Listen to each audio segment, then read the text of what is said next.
Today, we continue our journey with step 3 of the 12 steps. Made a decision to turn our will and our lives over to the care of God as we understood Him.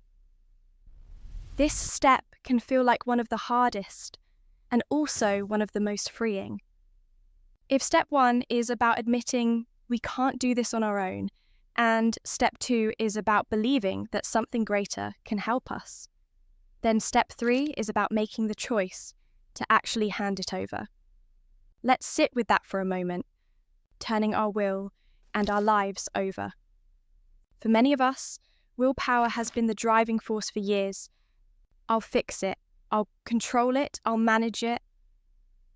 But if you've been through the cycle, you already know willpower alone doesn't work. We hit walls, relapse, repeat old patterns. Step 3 is an invitation to stop trying to play God, to release the illusion that we're in total control, to surrender our plans, our struggles, and even our identities to a higher power that cares for us. Now, I know that word God can bring up resistance. Maybe the God you grew up with was harsh or judgmental. Maybe you don't connect with religion at all.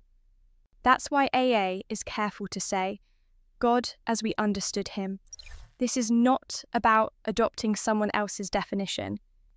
It's about your personal understanding, whatever higher power you've come to believe in from step 2. And here's something powerful. Turning it over doesn't mean giving up responsibility for your life. It means you stop carrying it alone.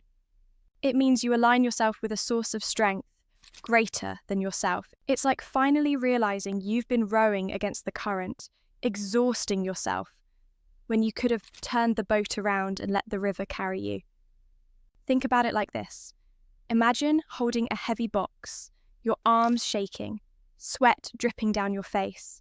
You've carried it for miles, refusing to set it down. Step 3 is the moment you finally hand it to someone stronger, someone who says, I'll carry this with you. That's surrender. That's relief. Living. Step 3 looks like this.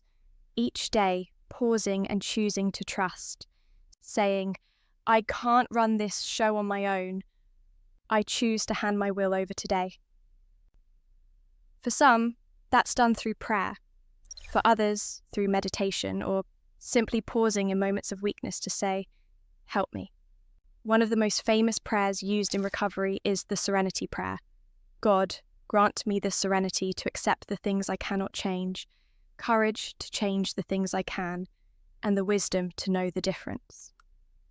This prayer captures step 3 perfectly. It's not about abandoning life.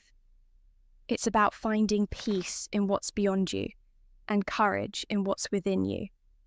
Now, does this mean life suddenly becomes easy? No, but it means you don't have to fight it alone. It means when the cravings hit, when the old patterns whisper, when the chaos builds, you have a place to turn beyond yourself. And here's something beautiful. Many people describe step 3 as a turning point, the moment they stopped resisting and started trusting, the moment they realized their story could change because they weren't the only author anymore. So, as we reflect today, ask yourself, what would it look like for me to turn my will over? What burden am I still gripping tightly that I could release? What would it feel like to stop rowing against the current and let myself be carried toward peace? Remember, step 3 is a decision, not a one-time event, but a choice you make daily. Some days you'll resist. Some days you'll forget. But each time you return to this step, you practice surrender, and surrender leads to freedom. Thanks for joining me on step 3. Keep walking this journey with an open heart and trust that you are being carried toward healing.